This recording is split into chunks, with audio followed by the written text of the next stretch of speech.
And so this is the backdrop where he decides to start Athletic Greens. He's completely broke. He's facing litigation, and he's $5 million in debt. And he says, you know what I'm going to do? I'm going to start another company.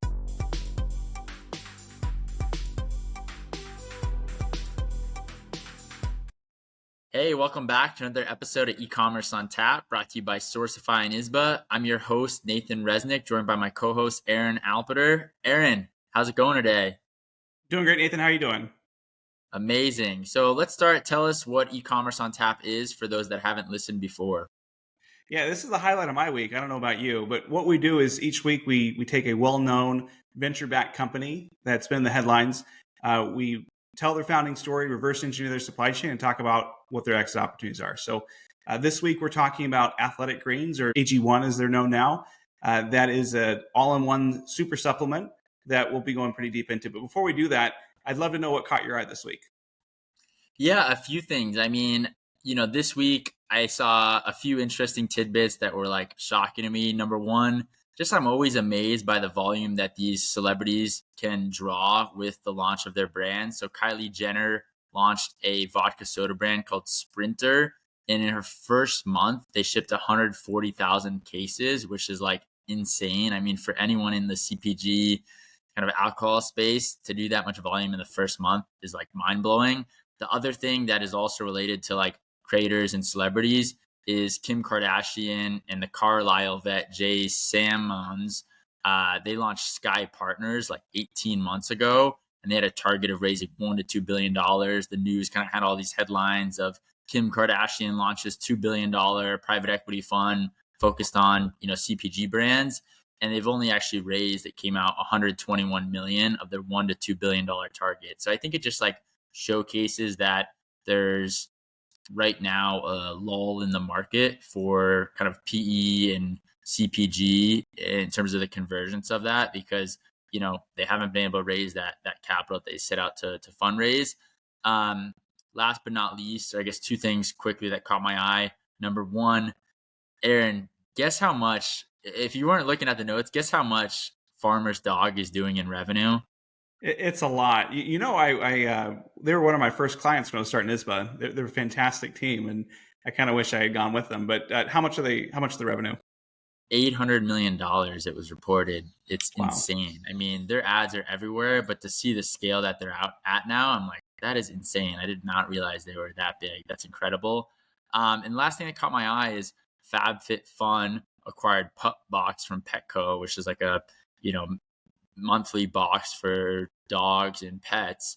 And the founders launched Pup Box in 2014, exited to Petco in 2017 at about $5 million in revenue. It looks like Petco scaled it, quite a bit, but not like super big. But Petco stock is down, and they're kind of offloading some of these sub products that they acquired. And so, since their stock is down, since their IPO, they've sold this brand to FabFitFun. So that was kind of interesting how Petco is moving away from this subscription box. Yeah, that's interesting. There's a fine line between diversification and lack of focus, and it sounds like they're trying to err on the side of focus so that they sharpen their core business. That's pretty interesting. Yeah. What caught your eye this week?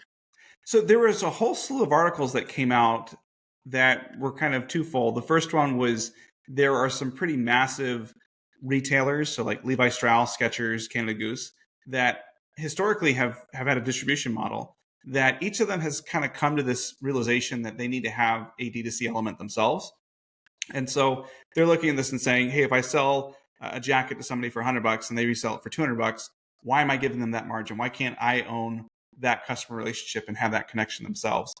And so there's this confluence of really big companies that are now going D2C. And then every D2C brand that I know is either putting forward a retail strategy or has a retail strategy. And so the interesting thing here is I think that in 5 or 10 years, we're not going to have e-commerce companies or retail companies. We're just going to have companies.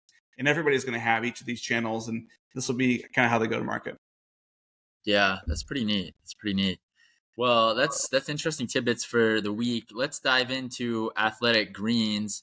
I guess to start, give us an overview for those that are not familiar with Athletic Greens, what the company does, who they are, and then we'll dive into, the supplement market to start?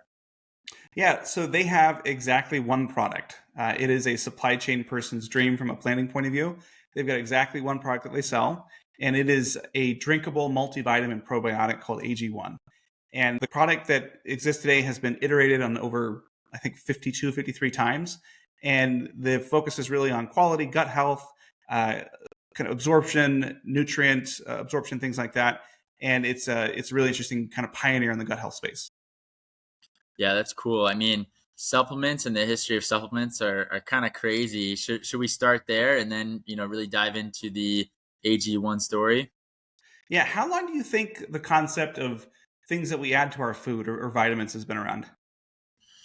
That's a good question. I would guess like mid 1800s. Close. So 1912 is the first time that we have something called a vitamin or an essential nutrient that's been identified. And it wasn't until 1920 when we had our first what they called concentrated vitamin extracts. And so there were capsules that were then containing really unique vitamins like A vitamin, vitamin B, vitamin C. In 1938, Kellogg's, so the cereal company, they were known for adding vitamins to their cereal in a process that was known as fortification. And so this was kind of where it was starting to come into the known understanding that, hey, we're probably not getting all the nutrition that we need from our daily diet, so let's see if we can add stuff in there. And that kind of led to 1941. You think this is a wartime economy. President Roosevelt actually looked at ways to improve the American diet, and he caused this like food enrichment process in flour, right? So sometimes you see like it says enriched flour. That was a process that Roosevelt helped spearhead, where they were adding things in there. Not a whole lot changed until the 90s, and then you have the Dietary Supplement Health and Education Act, which defined what dietary supplements are. And so the basic definition here is a product, excluding tobacco, that is intended to supplement the diet and has one or more dietary ingredients. So it's a vitamin, a mineral, a herb, a botanical, an amino acid. And it talks about how the FDA is not authorized to review the safety and effectiveness of these dietary supplements. And so this really exists in a space where a lot of people take them. Over 50% of Americans take some sort of dietary supplement, but the FDA doesn't say like this works or this is good. So it's this weird kind of middle ground that most people play in. That's crazy. I mean, I think it's insane too, because to me, most Americans, at least that I know, probably the majority of them take some sort of supplement or yeah, I mean, it's just crazy to see kind of how this market is really not that old, but has grown to be, I think, the majority of Americans kind of taking some sort of diet type of product or supplement, right? Yeah, it's an interesting piece because we all believe that there's some efficacy there. Otherwise, why would we take it? But it's really hard for anybody to kind of say this is what it is. And of course, you pay for your own studies and your own endorsements. And so we'll see this later that it's a very noisy category. It's hard to gain trust in this. I'm kind of speaking more broadly. Dietary supplements and vitamins fall into the nutraceutical market. So you might have heard that term before, and they're typically used in prevention. And so they don't require a prescription that we talked about.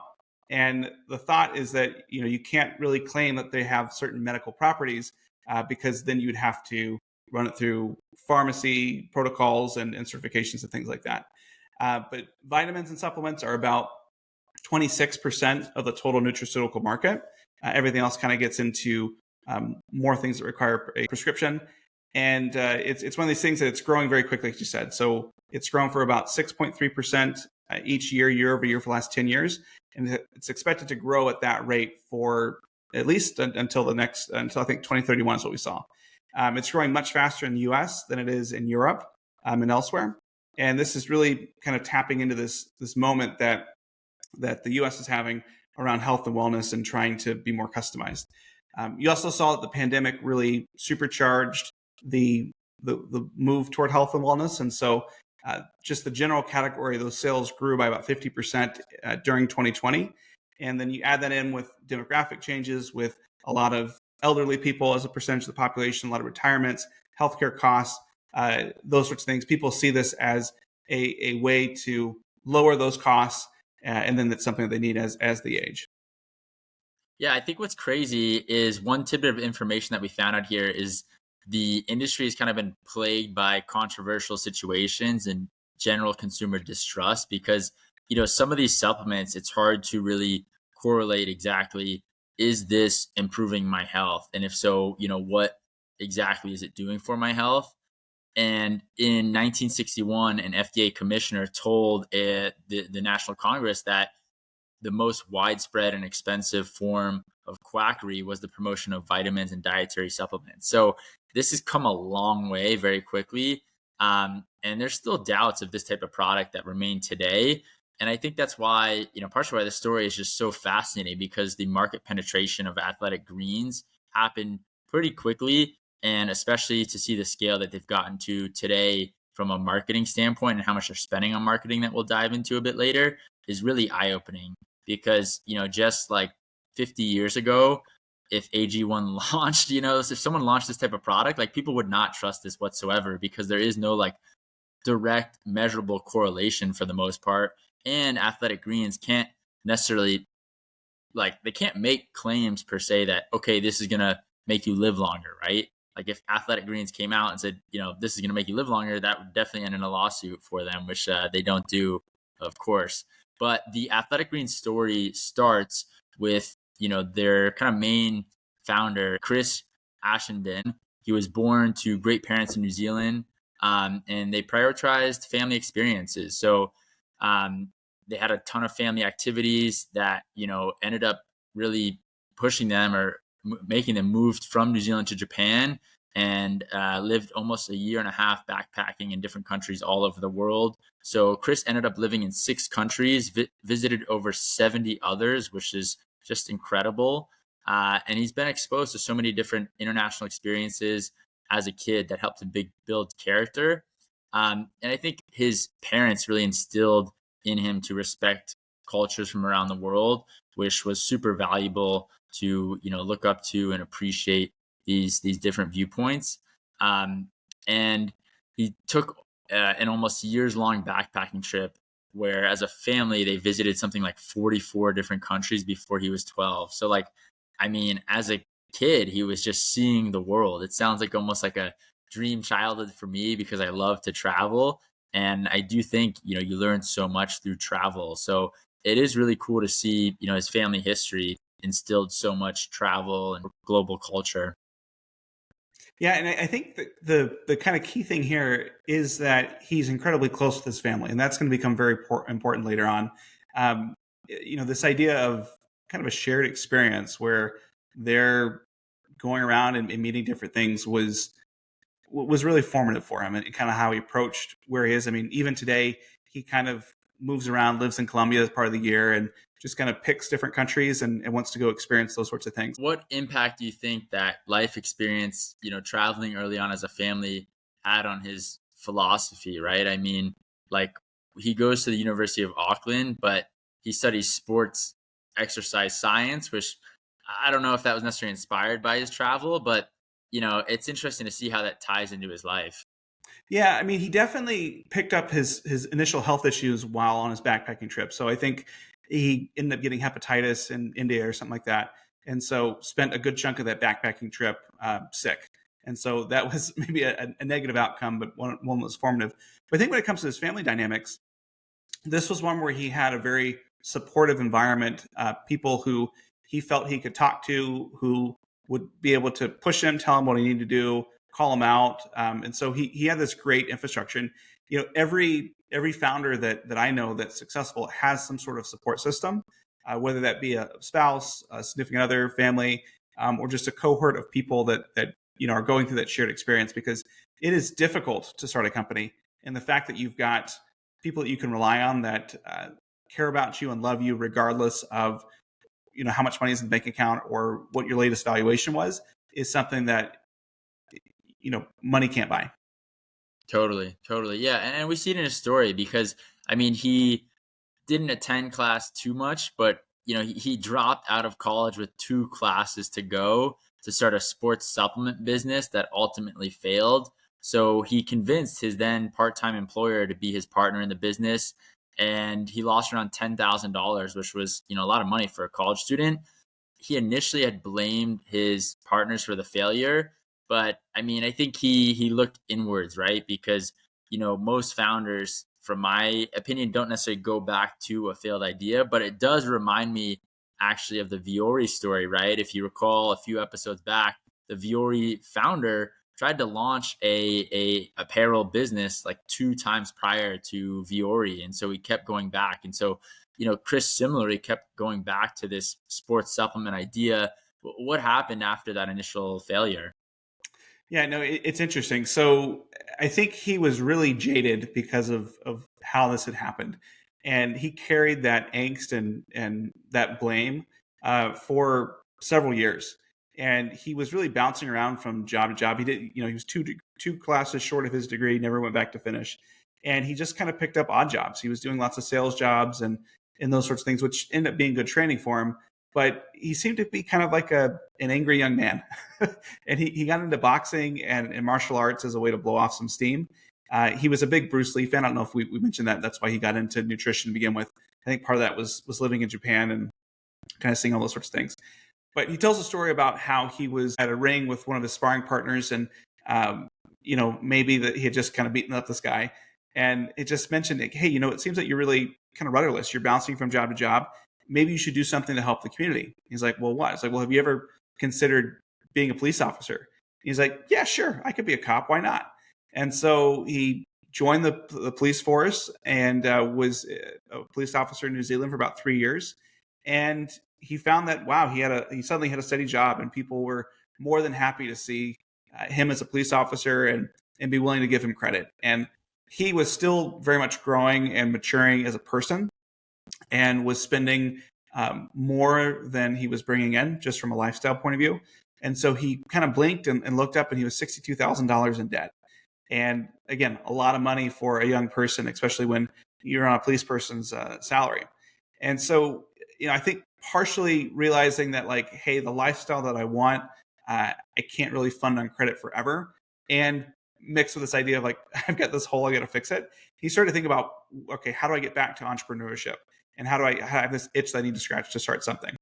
And so he started doing some research, started reading some books, and decided that he wanted to get into real estate. And he did a couple of deals while he was still a police officer. And they were kind of what you'd expect to see on TikTok, which were these highly levered transactions where, I'm putting 99% money in a loan to buy something. And, I'm going to try to fix it quickly and flip it. And that's kind of what he did. And he was doing that for a little bit and was trying to figure out, okay, how do I make this an actual company? How do I do a little bit more? And he talks about something that was a pretty formative experience for him in his, I guess, entrepreneurship journey. And that was when he attended a seminar in New Zealand by a business coach named Keith Cunningham. And it was a weekend seminar with about 25 other people. And he had kind of signed up expecting to have some tips like, hey, here's how you raise money from investors. And it was an interactive session. And Chris got up and spoke in front of the group. And Keith asked him questions for about an hour. They talked about his venture that had failed and what wasn't happening, and which is a very good listener. And Keith kind of keyed in on a few things that he had said, and then decided to give him an assignment that he said changed his life. He told him that he needed to go home and start taking ownership of his failures. And his homework was that he was going to write down 50 things that he did wrong or should have done differently that led to his failures. And this was him taking 100% responsibility. There was no blaming others. There was no justifying things. It was, I need to write down, like, these are the mistakes that I made that resulted in this failure of this company. And he really took that to heart. He said that he was moved by it, went home after the course and stared at a blank page for about 2 hours. And then it started to flow, and he started to recognize where he could have been better. And he came up with about 76 things that he felt he could have done or should have done better. And this idea of radical ownership was eye-opening for him, because he went from feeling like the victim of a business situation to feeling like he had all the power in the world. And he was a millionaire only 6 months after kind of going through this. Yeah, it's insane. I mean, I think more founders and just people in general should do this, right? I feel like so many people point their fingers when really the most learning often comes from looking inwards, right? And so I think this was a really powerful exercise. I mean, I'm kind of curious for our audience. I mean, who has looked inwards before and done an exercise like this? I mean, I know I've done a lot of, reflection through my career and life to try to understand like how can I better improve myself? Because I think really at the end of the day, like, that's the most empowering and powerful thing to do is to look inwards instead of oftentimes pointing blame at others. And I mean, I think this was a pivotal moment in his career, right? Because without this exercise, I mean, he probably would have gone on to just continue to point blame at other partners for his shortcomings, right? Yeah, I mean, how many times have you met somebody who's just waiting for life to happen to them, right? They're Yeah. just they're just kind of like, oh, when I get this opportunity, or when this thing happens for me, like no, like the idea here is go make your own luck, go put yourself in those positions in those circumstances so that things have an opportunity to succeed. And whether it is, go back to the Merit Beauty episode, and whether it's someone saying, you know what, I don't want to go to school, I'm going to volunteer and work at a TV studio, a movie studio, so that I just get exposure to this, or I take these opportunities that come up. Like there is a common thread here where you say, I'm going to own this, I'm going to do it, I'm not willing to let life just happen to me. And this is really something that percolates beyond just business. And if you are upset about the relationship you have with your parents, and you're worried about, hey, maybe I don't have as much time with them left, well, guess what, you can control that, right? You can take them out to dinner, you can call them, you can plan vacations. You don't have to wait for someone else to make the move. And Chris really kind of, this was a crucible. And he said that his two keys for success that he gives to everybody when they ask for coaching is just get started and keep going. And it's this idea of like, don't wait for things to happen. Just start doing something now, even if it's small. You just got to get that momentum rolling. Yeah, I love that. I mean, I think this was a huge takeaway for his life and career and really set him on a great trajectory. And we see that because now that he's taking ownership, he quits the police after he used up all of his vacation and went full time into real estate in New Zealand, actually. So he basically implemented lots of highly levered home purchases. And it kind of eventually turned into somewhat of a misleading business where people receive mortgages and move into houses that they thought they owned, but in reality, they had the right to own after a 30-year mortgage was paid off. And so business was good, but his health was really bad. And he kept kind of dabbling with nutrition and health, but he had a lot of serious health challenges as he tried to, scale this up. So he had no energy, respiratory infections 3 to 4 times a year, going to the bathroom, he says, like 15 to 20 times a day. And, real like doctors that he would go to in New Zealand and Australia couldn't help him. And he was also in a bad headspace because I think he was just under a lot of stress, with the leverage that he was taking on. And so his sisters noticed that he wasn't, his normal happy self, and they told him that they were concerned that they thought he was depressed. And so he took 9 months off, started traveling the world again, gave up drinking, and started removing people, things, and habits from his life that weren't making him happy, which I think is like a super important exercise. I think it kind of goes into like leaning inwards, right? Because a lot of times you think that other people control your emotions or other people, kind of control your habits. But really, this is showcasing how Chris continues to lean inward, which is awesome. And so around this time, he moves to America and starts seeing specialists for his health issues. He spent $35,000 to get every blood and stool test, resulting in 51 vials of blood being taken in one sitting, which is just insane.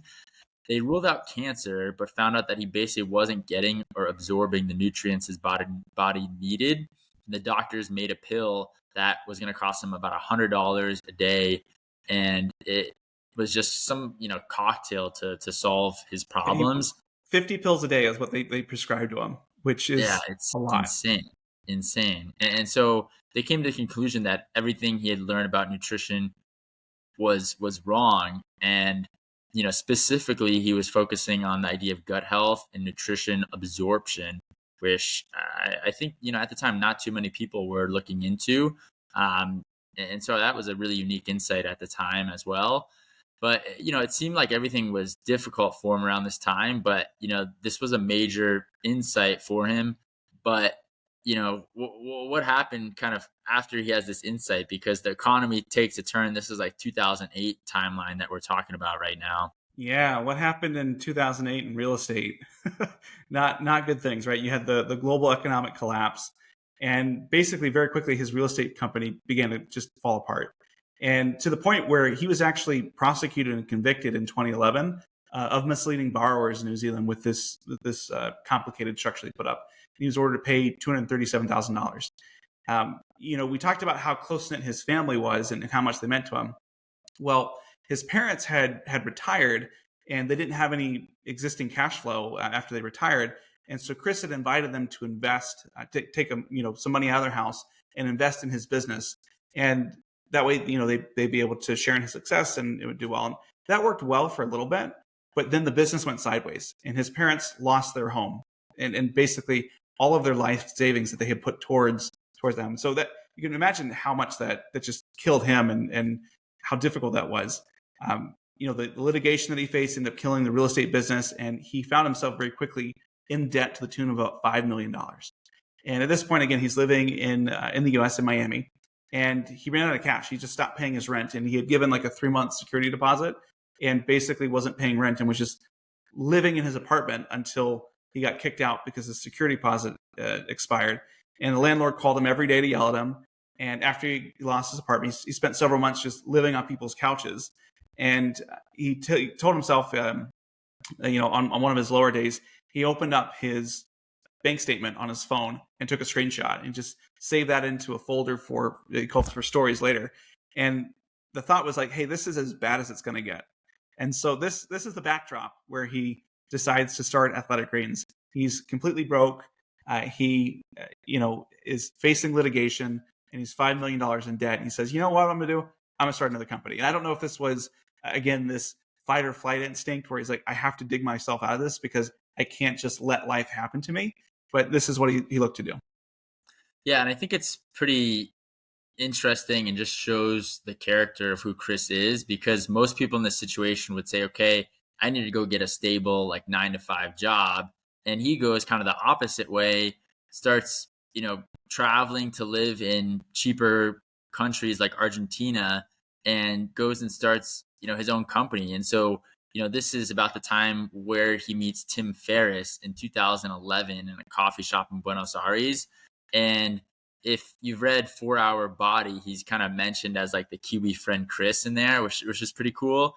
And for those that, don't know Tim Ferriss, he's, really, I think, a fundamental entrepreneur for so many other founders out there to learn from. He's got a whole 4-hour book series. 4 Hour Workweek was, one of the best New York Times bestsellers out there. And Tim Ferriss had actually created a supplements brand called Brain Quicken, which he kind of, transformed from an 80-hour work week when he was starting to a 4-hour work week while making $50,000 a month.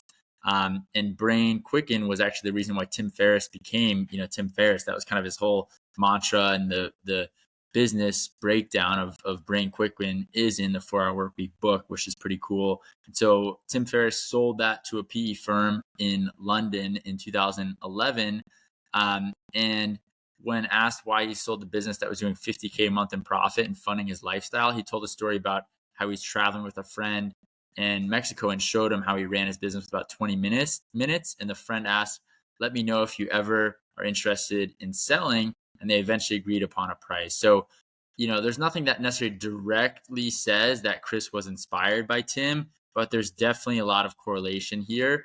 And there was a tweet from Brain Quicken in 2011 announcing the launch of their new product, Athletic Greens.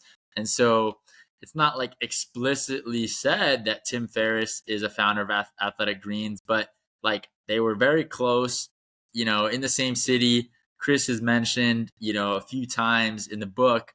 I mean, how involved do you think Tim Ferriss is with Athletic Greens?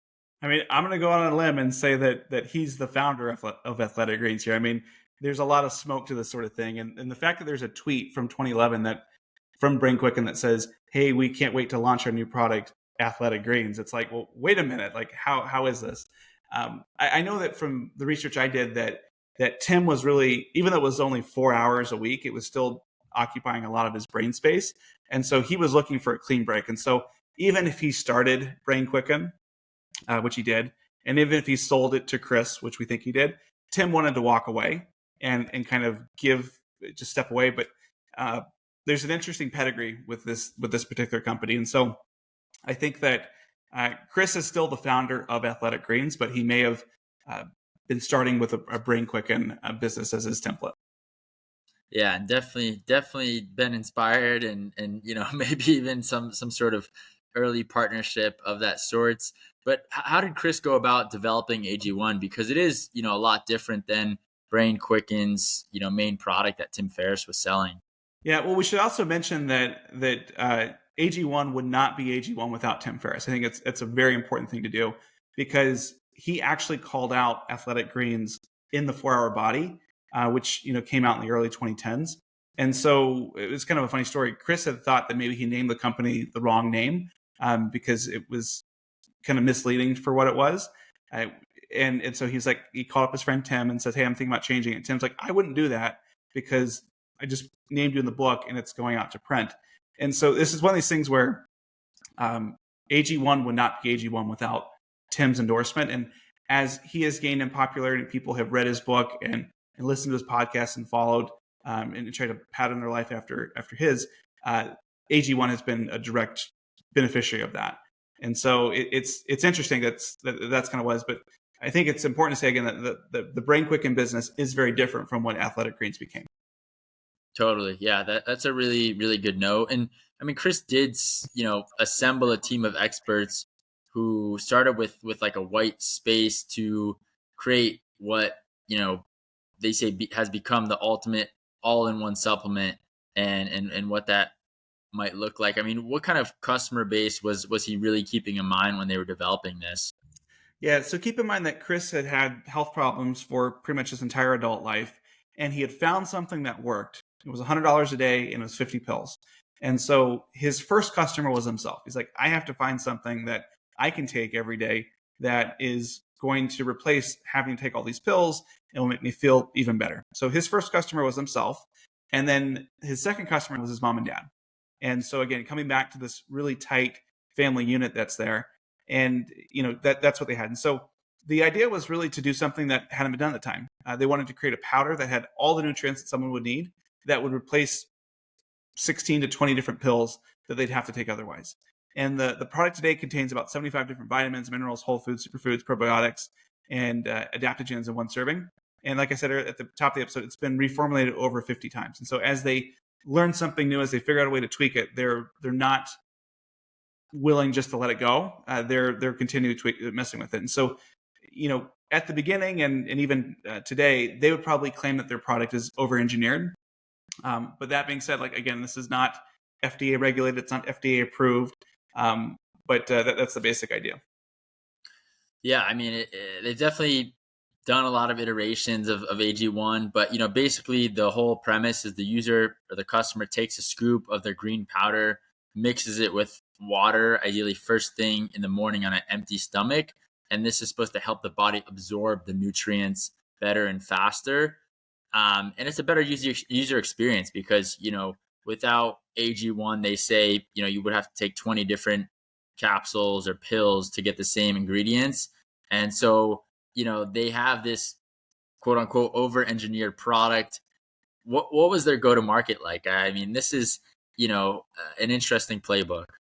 Yeah, I don't know if it's one that I would recommend, but you look at how competitive this space is today, and there are entire factories and groups of co-packers that white label supplements. And so it's one of these things where, if I'm an athlete or I have a social media following, or I just decide that I can have a unique marketing angle, I'm going to go out, I'm going to find something that is good, and I'm going to focus on my marketing, my DSC acquisition, and kind of maximizing shelf space. That is the playbook that 99% of companies in the supplement space do. What Chris did is he actually built the business backwards. He didn't focus on the market, right? He didn't focus on the willingness to pay by the consumer. He really just had this mandate that he created to make the best possible product. And they were like, all right, if I can find the best, if I have two choices between a higher quality ingredient and a cheaper ingredient, I'm going to choose the higher quality ingredient every time. And they were able to iterate. They made some things that came together, and they had lots of advisors who had run 100 million plus nutraceutical companies. And they looked at the product and said, this is awesome. This is a great product. Then they looked at the business. They said, this is never going to work. Your margins are way too low. And this isn't really what's going to be there. And you look at AG1, it's an expensive product. It's about, $100 a month. If you're getting it one off, it's $79 a month if you're on a subscription. But many times as he's facing these forks in the road, his advisors, his investors, his team would say, hey, I think that maybe we should trade down on some of these ingredients to improve the margin. And his thought is like, we're going to be sacrificing quality a little bit, and we're not going to do that. And so, that was kind of his thought of how he approached that go-to-market. Yeah, I mean, I think it's pretty incredible how focused he was on product and making this the best supplement on the market. And he led with, top tier pharma safety standards, which is, the NSF certificate as well as the TGA certification. And so that was, their highest quality standard. And he insisted on the absolute best type of ingredients. So I think they were, basically the first to pioneer having this many ingredients and nutrients all in one supplement, and really, pioneered kind of this powder form instead of capsule or pill form. But I mean, it's pretty crazy because when Chris is launching, he starts out with $500,000 in inventory. So he's able to find some early investors, but to place a $500,000 PO right off the bat and incur like $4,000 to $6,000 in warehousing and other ongoing expenses, I mean, that's a lot right off the bat. I mean, how do you think he was feeling when they placed that first PO? Probably excited. I think he probably, I would imagine, genuinely felt like, hey, I found something that I wish I had, right? This is solving a very specific problem that I had. And I'm sure there's other people that, have similar issues or are going to benefit by him. So I think that he believed that they have built a great product, but it's just like, how do you market this, right? We called it Athletic Greens. We probably need to call it something else. I think they iterated on a bunch of other names throughout time as well. But the problem that they had really was it didn't taste great, right? So you think about the Athletic Brewing episode that we had, and the thing there was they created in Athletic Brewing, they created something that was different that people maybe had a stigma against, but it tasted great. It was fine. This didn't taste very good at all. And Chris also refused to add in extra sweeteners that weren't helpful or were actually harmful to gut health. And so this was a bit of a barrier. And he kind of started to market this as like, hey, it's the taste of health. Right? Why did you think this was going to be easy? Why did you think you were going to take a miracle pill and go back and eat chicken wings and mozzarella sticks and think you're healthy? And if you look at, and this is still something they're dealing with today, because if you look at review after review after review, they talk about one scoop of AG1 in water is tough to swallow, and even in a smoothie, it's got an unpleasant powdery mouthfeel. And I think mine arrives tomorrow, so I'll tell you how it goes. But it's a very difficult thing to do, and just supplements in general are a hard category to get credibility, like we talked about. Yeah, I mean, talk about just being so product focused, right? Because I think most founders would have added sweetener and tried to make it taste better, and especially after that Forbes review, they probably would have changed the formula. But I mean, I think there has been a lot of controversies on the product. I mean, like other supplements in the industry, nutrition experts often mention that these types of products kind of give a false sensation that we're in control of our health. And AG1 has been linked to, some slogans like that in the past. But, there are sources complaining of the many, health benefits the product seems to have.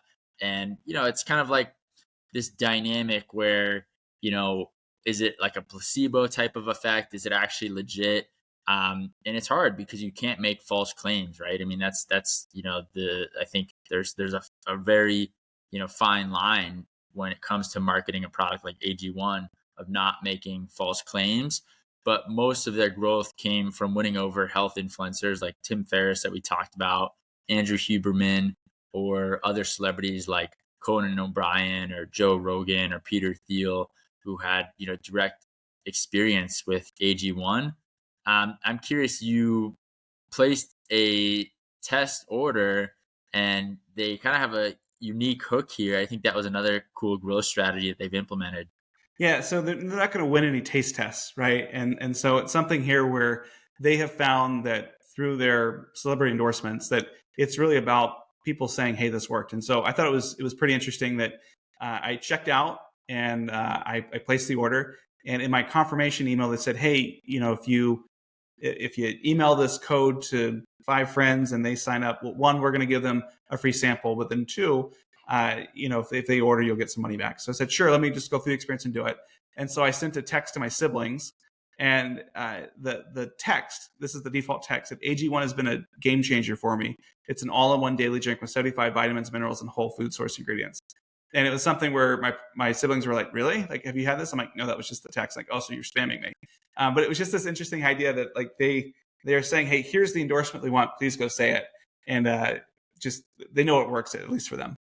Yeah, that's crazy. I wonder how much they've tested that copy for kind of that that affiliate text that they do to Probably friends. a lot. If you can fake an endorsement from a friend, that's just you can't beat that. Yeah, yeah, that's nuts. I mean, I think too, they've really aligned so well with these influencers and celebrities. I mean, so many different podcasts talk about them. I mean, it's reported that AG1 spends over $2 million a month on podcasts today, which is like insane. They We're say, open for sponsorship if they got more of that money they want to throw around. yeah, yeah, we definitely would be open to some AG1 sponsorship. But their customer base are 50% male, 50% female is what it kind of says, and typically between 30 and 50 years old. What's crazy is that there is such limited data on revenue as they grew.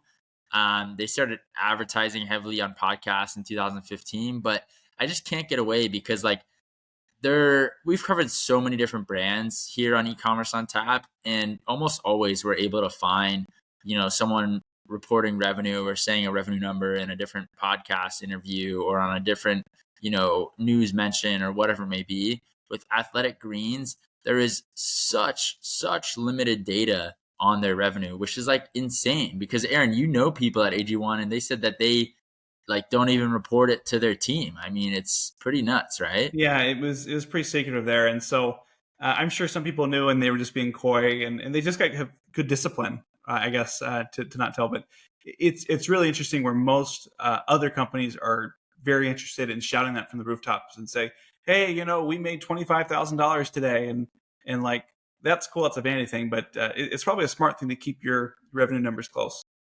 Yeah, yeah, definitely. I mean, I think it's impressive that they've kept it secret for so long. But one number we were able to find is that they raised $125 million from venture in 2021. They claim they could have held out for longer, but they wanted to invest more in their supply chain. And I think what's crazy too is to this day you can only get AG1 on their own website, so they are famously not on Amazon, and they're intentionally focused on owning the customer relationship, and they feel like Amazon is a blocker for them with that. Yeah, that to me is surprising, and maybe there's some strategy to it that we'll get to later. But the fact that they are not on Amazon and they are, if they created this category, right? They were the ones to pioneer the powder, the all-in-one. Every other competitor that has come up, it says we're like Athletic Greens, except cheaper or except whatever, right? And so they have seeded this particular market, these channels, to competitors like Huel that are doing millions or tens of millions of dollars on a given month, um, through Amazon. So it's a very interesting thing that way. Yeah, yeah, and I mean, so they're $79 per month. The product's considered pricey, too pricey by many. But there's definitely been a ton of TikTok posts bearing the hashtag AG partner after the 2022 funding announcement, and that's been viewed over 38 million times across TikTok. And it's just they invest a ton in marketing, which is pretty incredible to see. Let's talk about the overall timeline of the company. So 2009, the company is founded by Chris Ashenden. 2015, Adam Trouncer, an engineer with finance background, replaces Chris as the CEO. 2018, Chris rebranded the product to Athletic Greens. 2021, they're estimated to be at $100 million in revenue, and Kat Cole joins the company as president and COO, with Chris retaking his role as CEO. To put her on the list of people that I would love to meet sometime. But she just has an amazing story. So she grew up with a very, very difficult early life. I think single mom, very, very poor. from a young age was working to help support her family. And she was the first one to go to college on either side of her family. And she actually started working at Hooters to help pay for school. And she, was very helpful there, was learning kind of how to run the store, and ends up getting hired full time by Hooters corporate. And she drops out of school, joins Hooters, and basically what her job is for the next several years is to go around the world opening up different restaurants. And so, and this just tells you everything you need to know about her. They offered her the job to open up a store in Australia, and she said yes, and then had to go get a passport. And the first time she ever left the country was because she was going to do this. And so she spent, again, several years doing this all over the world, really opening these things up. By age 26, she's a vice president at Hooters, and she spends about 14 years total at the company. She ends up leaving to be the CEO of Cinnabon, I think at like age 31 or something like that. Basically completely revitalizes the brand, returns them to growth, improves their profitability, and then is asked by the parent company, the holding company of Cinnabon, to start doing that for the 3 or 4 other big brands that they had in there. And, here she is in her mid 30s, and she's leading, multiple billions of dollars worth of work. She got an MBA online, as she's just because she wanted to have a degree. And she kind of decides for herself that she wants to take a little bit of a break, and she decides that she wants to go to something smaller. And so she ends up, getting connected with Chris, and decides that, this is something that she believes in. She loves where it is. It's a small company, only doing $100 million. And so she wants to get involved, and she would put her fingerprints on it. It's just a fascinating story. And I think we could have a whole episode about Kat. Yeah, we should. I mean, I've listened to her on a few different podcasts, and it's incredible to see her story and who she is. I mean, it's pretty amazing.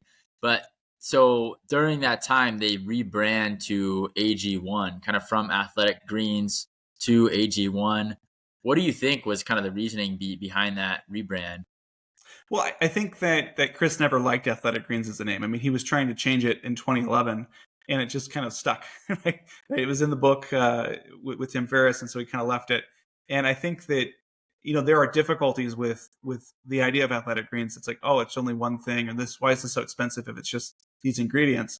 And this is really meant to be kind of your all-in-one full daily supplement. Yeah. I mean, it sounds a little techy too. AG1, that gives me the ring of a more techy, sleek type of name.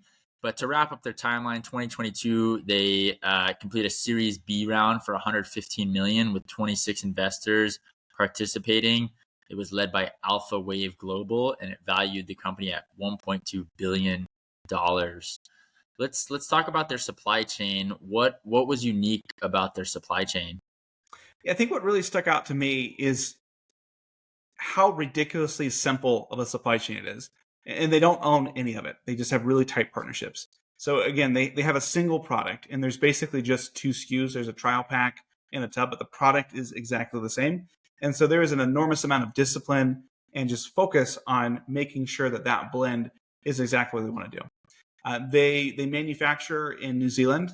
They're using a company called Aileron. And it's really one of these things that, again, they pride themselves on basically finding the highest quality standards that are out there and saying, cool, we're going to do that and then some. And so you talked about, the Therapeutic Goods Administration out of Australia, or GMP or NSF, basically any 3-letter acronym they are using as kind of thought there. They do have some ancillary products that kind of enable the product. So when you sign up for AG1, you get a tub of the actual product. Then they send you like a water bottle and a scoop and things like that. They're sourcing those from China. But the really interesting thing here is that it's, like you said, all driven by their D2C site. And it's, a monthly subscription is still their main thing, which is interesting. They do offer a one-off purchase, but the price premium is like $30 more. And so you're looking at this and saying, okay, maybe I don't want to do that. Maybe I will sign up, and worst case scenario, I'll cancel. But you look at this, you see some things that are being sold on Amazon or Walmart, but these are resellers. These are people who probably have a subscription, are buying it $79, and then selling it for $90 or something like that. But it's a really interesting thing. I think, we haven't really covered too many companies that have only one SKU.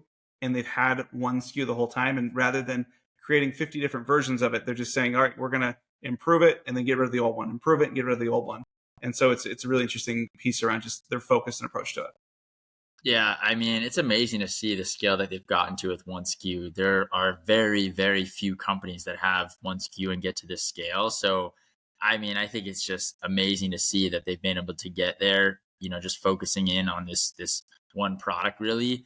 I mean, I'm curious what conversations they've had to expand to other SKUs. I mean, I feel like they have such a strong customer base that there must be discussions of expanding SKUs in terms of other, more specific type of supplements. I mean, do you think they're forever going to be a one SKU company, or do you think they'll eventually expand into other SKUs? You know, it's a good question. I personally think that they should expand into something else. It could be an adjacent category, but I think it's going to be important to show that their brand has the opportunity to be a hero brand or a master brand. And so the master brand idea is something like you think about Dove, right? Dove is shampoo, it is soap, it is baby wash and body wash and things like that. You can take that a bunch of different ways because it means more than just the product. Right now, AG1 and the product, the brand and the product are the same thing. And so it's important from an acquisition perspective to see where they can take that. And so maybe there's an AG1, I don't know, competitor to emergency, right? Something that's going to help you when you're sick, or something else they could play with that would be an interesting thing.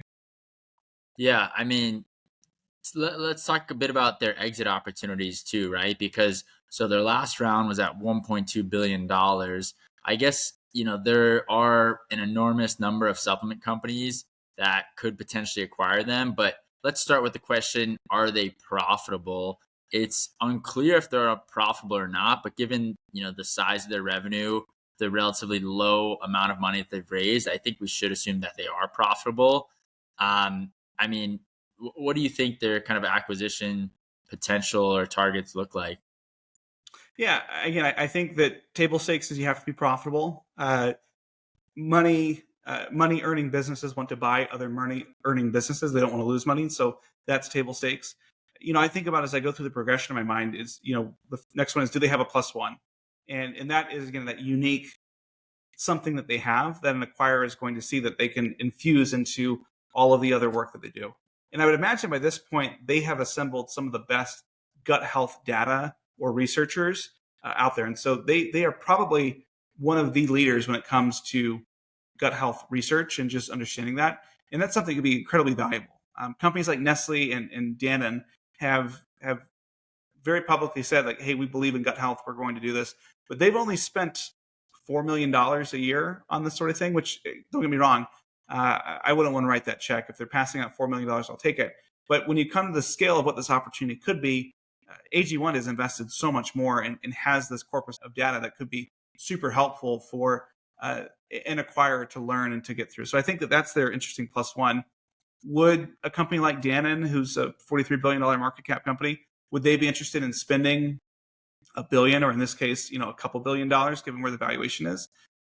Maybe, but then you look at, okay, it's historically a low margin business, and they have other options available for higher margin competitors, and so it's really going to be a question of how much can AG1 continue to lower their costs, and then how much would an acquirer value their gut health research.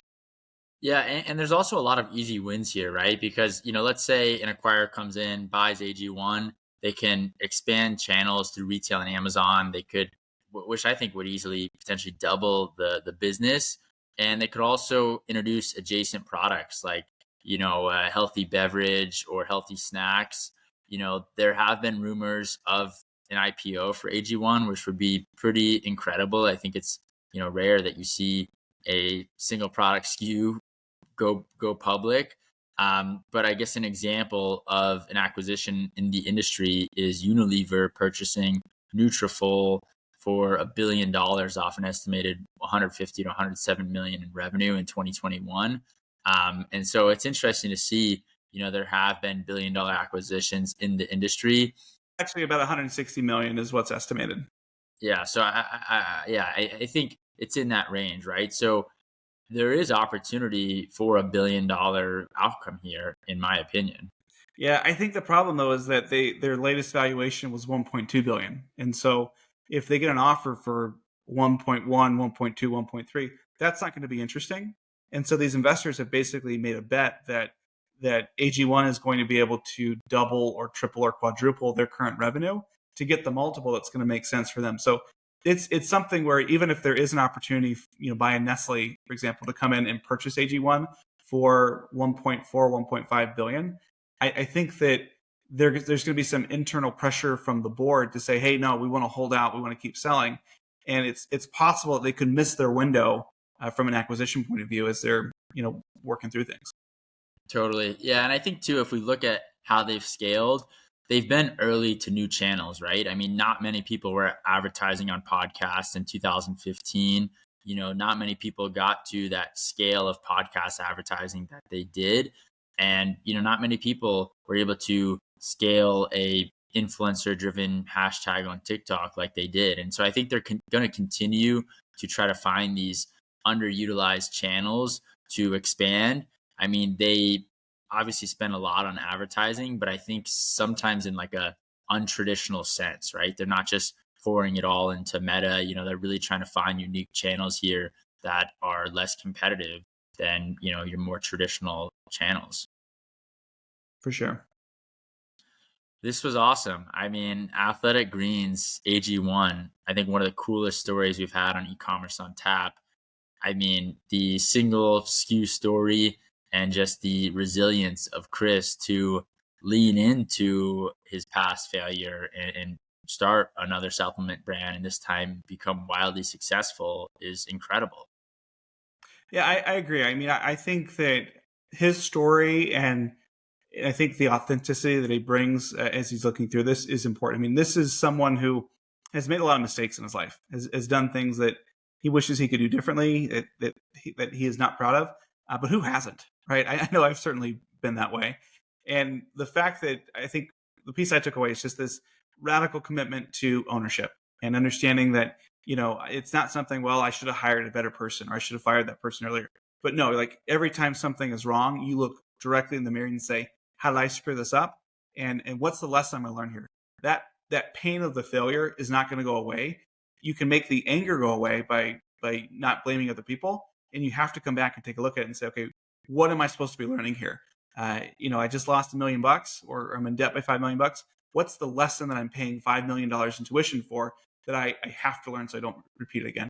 I think to me that's really the great thing here that's there, and obviously amazing company just from a simplicity point of view, but also doing a very complex product in a way that hadn't been done before. I mean, they invented a new category of this all-in-one. They invented a new form factor in the powders.